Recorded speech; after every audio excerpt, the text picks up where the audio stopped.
ಸ್ನೇಹಿತರೆ ನಮಸ್ಕಾರ. ಸಂಪೂರ್ಣ ಮಹಾಭಾರತದ ಕಥೆಗಳ ಧ್ವನಿ ಸುರುಳಿಯಲ್ಲಿ ಇಂದಿನ ವಿಷಯ 14ನೇ ದಿನದ ಮಹಾಯುದ್ಧ.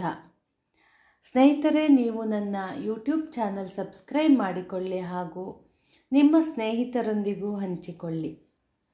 ತಾನು ಅಸ್ತಮಿಸುವ ಮೊದಲಾಗಿ ಶಿರ ಉರುಳಬಹುದೋ ಅಥವಾ ಧರ್ಮಿಷ್ಠನಾದ ಅರ್ಜುನನ ಮರಣವಾಗುವುದೋ ಎನ್ನುವ ಕಾತರದಿಂದ ಸೂರ್ಯದೇವನು ಮೂಡಣ ಆಕಾಶದಲ್ಲಿ ಉದಯವಾದನು.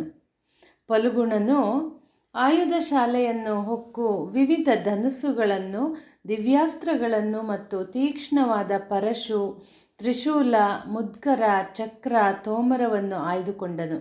ತಾಯೇ, ಜಯವನ್ನು ದಯಪಾಲಿಸು, ನನ್ನ ವಚನ ಉಳಿಯುವಂತೆ ಮಾಡು ಎಂದು ದುರ್ಗಾದೇವಿಯನ್ನು ಬೇಡಿ ಭಕ್ತಿಯಿಂದ ನೈವೇದ್ಯವನ್ನರ್ಪಿಸಿ ಸಾಷ್ಟಾಂಗ ನಮಸ್ಕರಿಸಿದನು.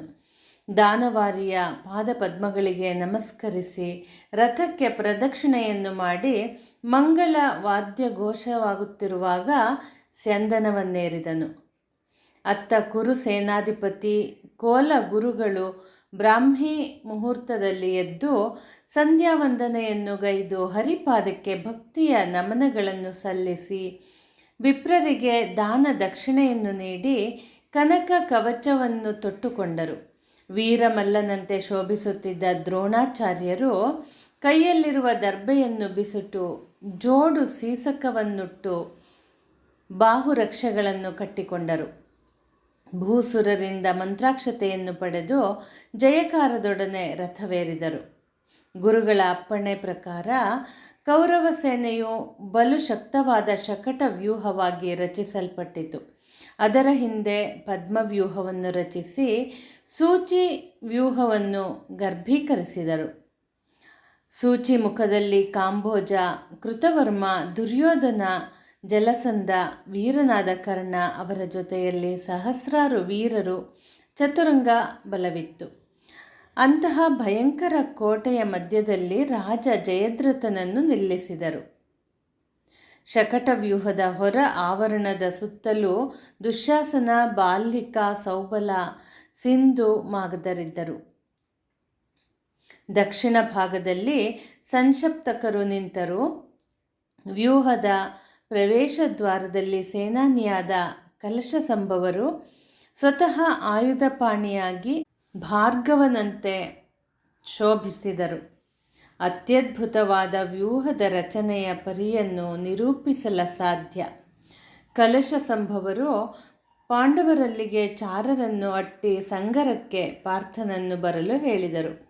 ಪಾಂಡವ ಕುಮಾರರು ಸಿರಿಲೋಲ ಸಹಿತ ಕಾಳಗದ ಕಣವನ್ನು ಪ್ರವೇಶಿಸುತ್ತಿರಲು ಸೈನಿಕರು ಗಗನ ಬಿರಿಯುವಂತೆ ಅರ್ಜುನನಿಗೆ ಜಯಘೋಷಣೆಯನ್ನು ಮಾಡಿದರು. ಆಕಾಶದಲ್ಲಿ ಕೆಂಧೂಳಿ ತೋರಿತು. ಅಗ್ರಭಾಗದಲ್ಲಿ ಪಾಂಚಾಲ ಸುತನಾದ ದೃಷ್ಟದ್ಯುಮ್ನನು ನಿಂತಿದ್ದನು. ಎಡಬಲದಲ್ಲಿ ಮತ್ಸ್ಯ, ಕೇಕಯ, ಚೈದ್ಯ, ಕೇರಳ, ಯವನ, ಕೋಸಲ, ಪಾಂಡ್ಯ, ಬಲದಲ್ಲಿ ಪಾಂಚಾಲ, ನಕುಲ, ಸಹದೇವ, ಸಾತ್ಯಕಿ, ಭೀಮನಂದನರು ಅಲಂಕರಿಸಿದರು. ಧರ್ಮರಾಯನು ಕೃಷ್ಣನಿಗೆ ನಮಿಸಿದರು. ದೇವ, ನೀನು ನಮ್ಮ ಆರಾಧ್ಯ ಭಗವಂತನೂ ಹೌದು, ಭಾವನೂ ಹೌದು.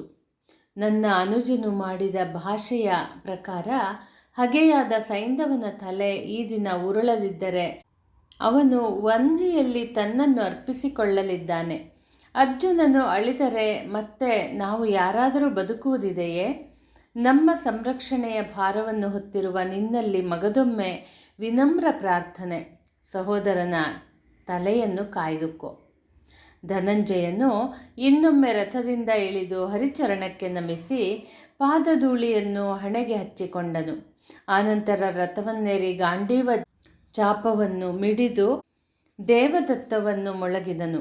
ಕೃಷ್ಣನಿಗೆ ಪಾಂಚಜನ್ಯವು ಮೊಳಗಲ್ಪಟ್ಟು ಅವರ ಸ್ಯಂದನವು ವೈರಿಸಾಗರದ ವ್ಯೂಹದಲ್ಲಿಗೆ ಧಾಳಿ ಇಟ್ಟಿತು. ಮುಖಭಾಗದಲ್ಲಿ ನಿಂತಿದ್ದ ದುಶ್ಯಾಸನನನ್ನು ಕೆಡಹಿ ಮಧ್ಯ ಪಾಂಡವನು ಮುನ್ನುಗ್ಗಿ ಅಗ್ರಭಾಗದಲ್ಲಿದ್ದ ತನ್ನ ಗುರುವನ್ನು ಪರಾಂಬರಿಸಿದನು. ಮುಂಜಾನೆ ಸೂರ್ಯ ಕಿರಣಗಳ ಪ್ರಕಾಶಕ್ಕೆ ಹೊಳೆಯುತ್ತಿರುವ ರಥ ಉತ್ಸಾಹಿ ವಾಜಿಗಳು ತುತ್ತ ತುದಿಯಲ್ಲಿರುವ ಹೇಮ ಕಲಶ, ಬದಿಯಲ್ಲಿ ಲಕ್ಷೋಪಲಕ್ಷ ಸಂಖ್ಯೆಯ ಸೈನಿಕರ ರವಿ ಕಿರಣಗಳನ್ನು ನಾಚಿಸುವ ರತ್ನಾಭರಣ ಕಾಂತಿಯುಳ್ಳ ಉಭಯ ಪಕ್ಷಗಳಿಗೂ ಗುರುಗಳಾದ ದ್ರೋಣರನ್ನು ಎವೆ ಇಕ್ಕದೆ ವೀಕ್ಷಿಸಿದನು. ತನ್ನ ವೈರಿ ಸ್ಥಾನದಲ್ಲಿದ್ದ ಕಲಶ ಸಂಭವರಿಗೆ ಎರಗಿ ಅವರನ್ನುದ್ದೇಶಿಸಿ ಪ್ರಾರ್ಥಿಸಿದನು. ಗುರುಗಳೇ, ನಿಮ್ಮ ಸಮ್ಮುಖದಲ್ಲಿ ಕದನ ಮಾಡುವ ಸ್ಥಿತಿ ನನಗೆ ಅನಿವಾರ್ಯವಾಗಿದೆ. ಹೇಗಿದ್ದರೂ ಶಿಷ್ಯನ ಅಭ್ಯುದಯದಲ್ಲಿ ನೀವು ಸಂತಸವನ್ನು ಅನುಭವಿಸುವವರಿದ್ದೀರಿ. ನನ್ನ ಭಾಷೆ ಸಲ್ಲಿಸಬೇಕಾಗಿರುವುದರಿಂದ ಸೈಂಧವನನ್ನು ತೋರಿಸಿಕೊಡಬೇಕಾಗಿ ಭಿನ್ನವಿಸಿಕೊಳ್ಳುತ್ತೇನೆ.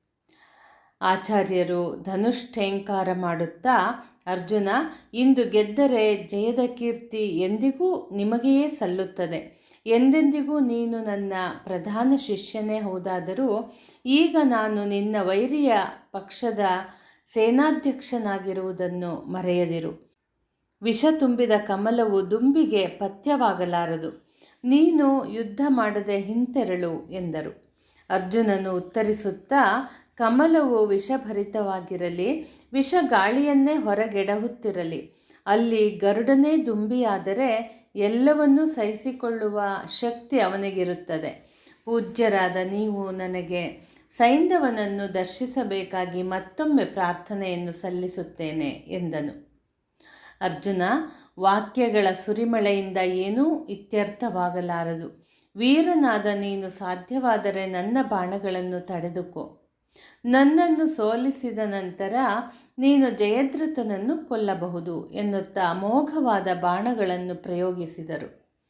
ಪ್ರತಿಯಾಗಿ ಅರ್ಜುನನು ಗುರುಗಳ ದಿವ್ಯ ಪಾದಾಂಬುಜವನ್ನು ಕಣೆಗಳಿಂದ ಮುಚ್ಚಿದನು. ಕ್ಷಣ ಮಾತ್ರದಲ್ಲಿ ಆ ಬಾಣಗಳು ದುರಧೀರ ದ್ರೋಣರಿಂದ ಕಡಿಯಲ್ಪಟ್ಟಿತು.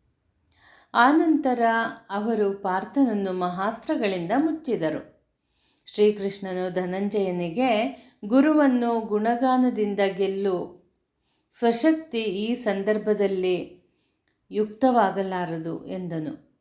ಆ ಪ್ರಕಾರ ಕಿರೀಟಿಯು ಗಾಂಡೀವವನ್ನು ಇಳುಹಿ ಬತ್ತಳಿಕೆಯನ್ನು ಬೆನ್ನಿನಿಂದ ಕಳಚಿ ರಥದಿಂದ ಇಳಿದು ದ್ರೋಣರ ಚರಣಕಮಲದಲ್ಲಿ ತನ್ನ ನೊಸಲನ್ನಿಟ್ಟನು. ನಾನು ನಿಮ್ಮ ಪರಮಶಿಷ್ಯನಾಗಿದ್ದೇನೆ. ನಮ್ಮ ಬದುಕು ನಿಮ್ಮ ಕೈಯಲ್ಲಿದೆ. ಸಲಹುವುದು ಅಥವಾ ಕೊಲ್ಲುವುದು ನಿಮ್ಮ ಇಚ್ಛೆಯಂತೆ ಆಗಲಿ. ನಾವು ಶಿಶುಗಳಿರುವಾಗಲೇ ತಂದೆ ಸ್ವರ್ಗಸ್ಥನಾದನು. ಪಿತಾಮಹ ಗಾಂಗೇಯರಿಂದ ಜೀವನದ ಬೆಳಕನ್ನು ಕಂಡೆವು. ನಿಮ್ಮ ಕರುಣದಿಂದ ಶಸ್ತ್ರಾಸ್ತ್ರ ವಿಶಾರದನಾದೆ. ಜೂಜಿನಲ್ಲಿ ನಾವು ದ್ರೌಪದಿ ಸಹಿತ ಸೋತ ವಿಚಾರ ನಿಮಗೆ ವೇದ್ಯವಿದೆ. ನಾನು ನಿಮ್ಮ ಮಗನಾದ ಅಶ್ವತ್ಥಾಮನಿಗೆ ಸಮಾನನಲ್ಲವೇ? ನಿಮ್ಮಲ್ಲಿ ವಿದ್ಯೆಯನ್ನು ಕಲಿಯುವಾಗ ನನ್ನ ತಪ್ಪನ್ನು ತಿದ್ದಿ ಸರಿದಾರಿಯಲ್ಲಿ ಮುನ್ನಡೆಸಿ ಲೋಕಖ್ಯಾತನಾಗುವಂತೆ ಮಾಡಿದ್ದೀರಿ. ನಿಮ್ಮನ್ನು ಗೆಲ್ಲುವ ವೀರರು ಈ ಧರಿತ್ರಿಯಲ್ಲಿ ಜನಿಸಲಿಲ್ಲ. ತಾವು ಅನುಗ್ರಹ ಮಾಡಬೇಕು. ಹೀಗೆ ಅರ್ಜುನನು ಆಚಾರ್ಯರಲ್ಲಿ ಭಿನ್ನವಿಸಿ ವ್ಯೂಹ ಪ್ರವೇಶ ಮಾಡಿದನು. ಅವನ ಹಿಂದೆಯೇ ಚಕ್ರರಕ್ಷಕರಾದ ಯುಧಾಮನ್ಯು, ಸಾತ್ಯಕಿ, ಉತ್ತಮೌಜಸರು ನುಗ್ಗಿದರು. ಕೌರವ, ಕೃತವರ್ಮ, ಕಾಂಬೋಜ ಮೊದಲಾದವರು ಕಲಹ ಪ್ರಾರಂಭಿಸಿದರು. ಧನಂಜಯನು ಒಳಹೊಕ್ಕ ಕೂಡಲೇ ಕೌರವ ಸೈನ್ಯ ಅಂಜಿತು. ನಿಖಳ ಪರಿವಾರವು ಪುರುಹೂತ ಸುತನ ರಥವನ್ನು ಕಂಡು, ಇದೇನು ಗುರುಗಳೇ, ಪ್ರಳಯ ರುದ್ರನನ್ನು ಒಳಬಿಟ್ಟಿದ್ದೀರಿ? ಕೊಲ್ಲುವವನು ಫಲ್ಗುಣನೋ ಅಥವಾ ನೀವು ಫಲ್ಗುಣನ ಮೂಲಕ ನಮ್ಮನ್ನು ಕೊಲ್ಲಿಸುವಿರೋ? ಕುರುರಾಯನಿಗೆ ಆಪ್ತರು ಯಾರು ಇವರು ಎಂದು ಯೋಧವರ್ಗವು ಪ್ರಲಾಪಿಸಿತು. ಶ್ರುತಾಯುಧನು ಪಾರ್ಥನನ್ನು ಎದುರಿಸಿ ಶರದಿಂದ ಗಾಯಗೊಳಿಸಿದನು.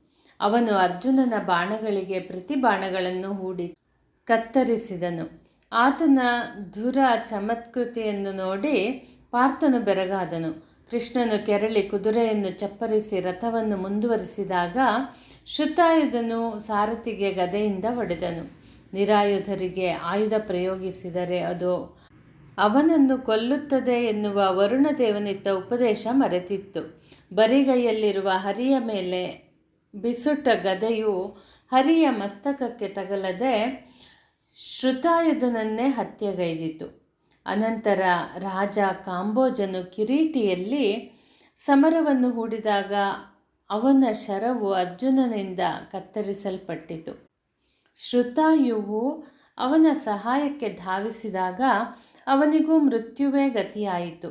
ಫಲ್ಗುಣನ ಶರಜಾಲವು ಸಹಸ್ರಾರು ಯೋಧರನ್ನು, ಪ್ರಮುಖ ವೀರರನ್ನು, ಷಟ್ರಥಗಳನ್ನು ಕೊಂದು ಉರುಳಿಸಿತು. ಹರಿಯ ಗರ್ಜನೆಗೆ ಮತ್ತು ಮಧ್ಯ ಪಾಂಡವನ ಶರಹತಿಗೆ ವಿಂದಾನುವಿಂದರು ಪರಾಕ್ರಮದಿಂದ ಕಾದಿದರೂ ಫಲಕಾರಿಯಾಗಲಿಲ್ಲ. ಅವರು ನೆಲಕ್ಕಪ್ಪಳಿಸಲ್ಪಟ್ಟರು.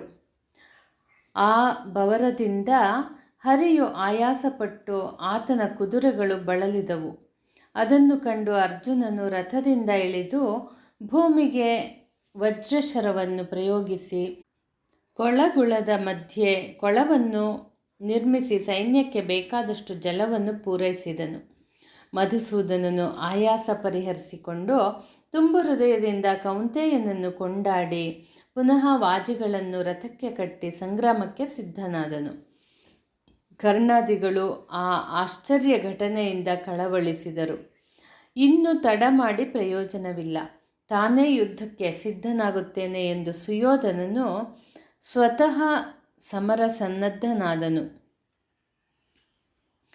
ಪಾರ್ಥನು, ಎಲವೋ ಕೌರವ, ಹಿಂದೆ ಜೂಜಿನಲ್ಲಿ ದೇವ ಸಮಾನನಾದ ನನ್ನ ಅಣ್ಣನನ್ನು ಮೋಸದಿಂದ ಸೋಲಿಸಿದ ಗರ್ವವನ್ನು ಈ ಸಮರದ್ಯೂತ ಕಣದಲ್ಲಿ ಮುಗಿಸುತ್ತೇನೆ ಎಂದನು. ಕೌರವನು ಶ್ವೇತವಾಹನನ ಬಾಣಗಳನ್ನು ಖಂಡಿಸಿ, ನಿನ್ನ ಪೌರುಷಕ್ಕೆ ಅಂಜುವವರಾರು? ನಿನ್ನಲ್ಲಿ ಯಾವ ಪೌರುಷವಿದೆ? ಸಾರಥಿಯಾಗಿರುವ ಹರಿಯಿಂದ ನೀನು ರಕ್ಷಣೆಯನ್ನು ಹೊಂದಿರುವೆ ಅಷ್ಟೇ. ಹುಟ್ಟಿದ ಶಿಶುವಿಗೆ 2-3 ತಿಂಗಳು ಕುತ್ತಿಗೆ ಬಲವಾಗಿರುವುದಿಲ್ಲ. ಆದರೆ ಲೋಕವೀರನೆನಿಸಿಕೊಂಡ ನಿನ್ನ ಕುತ್ತಿಗೆ ಇಂದಿನವರೆಗೂ ಬಲವಾಗಲೇ ಇಲ್ಲ. ಹರಿಯೊಬ್ಬನಿರುವುದರಿಂದ ನೀನು ಮಹಾವೀರನಾಗಿರುವೆ. ಅವನಿಲ್ಲದಿದ್ದರೆ ನೀನು ಕೇವಲ ಶೂನ್ಯನಿರುವೆ. ಸಾಧ್ಯವಿದ್ದರೆ ತಡೆದುಕೋ ಎಂದು ಅಸ್ತ್ರಗಳನ್ನು ಪುಂಖಾನುಪುಂಖವಾಗಿ ಹೂಡಿದನು. ಕೌರವ, ಸಾಕು ಮಾಡು. ಪಾದದಷ್ಟು ನೀರಿರುವ ಕಾಲುವೆಯನ್ನು ದಾಟಲು ಹರಿಗೋಲು ಬೇಕಾಗಿರುವುದಿಲ್ಲ. ನಿನ್ನಂತಹ ಹುಲುವೀರರನ್ನು ಜಯಿಸುವುದು ಏನು ಮಹಾ ಎನ್ನುತ್ತಾ ತೀಕ್ಷ್ಣವಾದ ಬಾಣಗಳನ್ನು ಪ್ರಯೋಗಿಸಿ ಕೌರವನ ವಜ್ರಕವಚವನ್ನು ಭೇದಿಸಿದನು. ಅಣ್ಣ ಭೀಮಸೇನನು ನಿನ್ನ ಸರ್ವಾಂಗಗಳನ್ನು ಕಣಗಳಿಂದ ನಿನ್ನನ್ನು ಚುಚ್ಚಿ ಕೊಲ್ಲುವ ಭಾಷೆ ಹಾಕಿರುವುದರಿಂದ ಜೀವಸಹಿತ ಬಿಟ್ಟಿದ್ದೇನೆ, ಎಲ್ಲಿಯಾದರೂ ಬದುಕು ಎಂದು ಹೋಗಿಬಿಟ್ಟನು. ಕೌರವನ ಮನ ನೊಂದಿತು. ಫಲ್ಗುಣನನ್ನು ಎದುರಿಸುವ ಸುಭಟರು ಇಲ್ಲದೆ ಹೋದುದಕ್ಕೆ ಕೊರಗಿದನು. ಸುಯೋಧನನ ದುಃಖವನ್ನು ಕಂಡು ಕರ್ಣ ದುಶ್ಯಾಸನಾದಿಗಳಿಗೆ ಸಹಿಸಲಾಗಲಿಲ್ಲ. ದಿವ್ಯಾಯುಧಗಳನ್ನು ಹಿಡಿದು ರಥವನ್ನೇರಿ ನರನ ರಥವನ್ನು ಮುತ್ತಿದರು. ಅರಿಭಟರ ಘೋರ ಸಂಗ್ರಾಮವನ್ನು ನೋಡಿ ಹರಿಯು ಪಾಂಚಜನ್ಯವನ್ನು ಮೊಳಗಿದನು. ಧ್ವಜಸ್ಥಾನದಿಂದ ಹನುಮನು ಗರ್ಜಿಸಿದನು. ದುಷ್ಟರ ಸಮರಸಿರಿ ಹೆಚ್ಚಿತು. ದ್ರೋಣರು ಪಾಂಡುಪುತ್ರರ ವ್ಯೂಹವನ್ನು ಹೊಕ್ಕು ಸೈನ್ಯ ಸಾಗರವನ್ನು ಹಿಮ್ಮೆಟ್ಟಿಸಿ ನಕುಲನನ್ನು ಕ್ಷಣದಲ್ಲಿ ಸೋಲಿಸಿ ಸಾತ್ಯಕಿಯನ್ನು ವಿರಥನನ್ನಾಗಿ ಮಾಡಿದರು. ಮತ್ಸ್ಯ ಕೇಕಯರ ಪೌರುಷ ದ್ರೋಣರ ಮುಂದೆ ಸಾಗಲಿಲ್ಲ. ವಿಕ್ರಮದಿಂದ ಬರುತ್ತಿರುವ ಭೂಪಾಲಕರನ್ನು ಸೋಲಿಸಿ ಭೀಮ ಘಟೋತ್ಕಜರನ್ನು ಗೆಲ್ಲಿದನು. ಕಲಶ ಸಂಭವರು ಬೃಹತ್ ಕ್ಷತ್ರ ದೃಷ್ಟಕೇತು, ಜರಾಸಂಧನ ಮಗ ಸಹದೇವ, ದೃಷ್ಟದ್ಯುಮ್ನನ ಮಗನಾದ ಕ್ಷತ್ರಧರ್ಮವನ್ನು ಮನಗಂಡು ಕಳವಳಗೊಂಡನು. ಮಾಧವನ ಸುಳಿವಿಲ್ಲ, ಗಾಂಡೀವದ ಝೇಂಕಾರವಿಲ್ಲ, ಕಪಿಧ್ವಜವು ಗೋಚರಿಸುತ್ತಿಲ್ಲವಾದುದರಿಂದ ವ್ಯಥಿತ ಮನಸ್ಕನಾಗಿ ಭೀಮಸೇನನು ಯುಧಿಷ್ಠಿರನನ್ನು ಕರೆದನು. ಸ್ನೇಹಿತರೆ, ಮತ್ತೆ ಮುಂದಿನ ಸಂಚಿಕೆಯಲ್ಲಿ ಮುಂದುವರೆಸೋಣ. ಧನ್ಯವಾದಗಳು.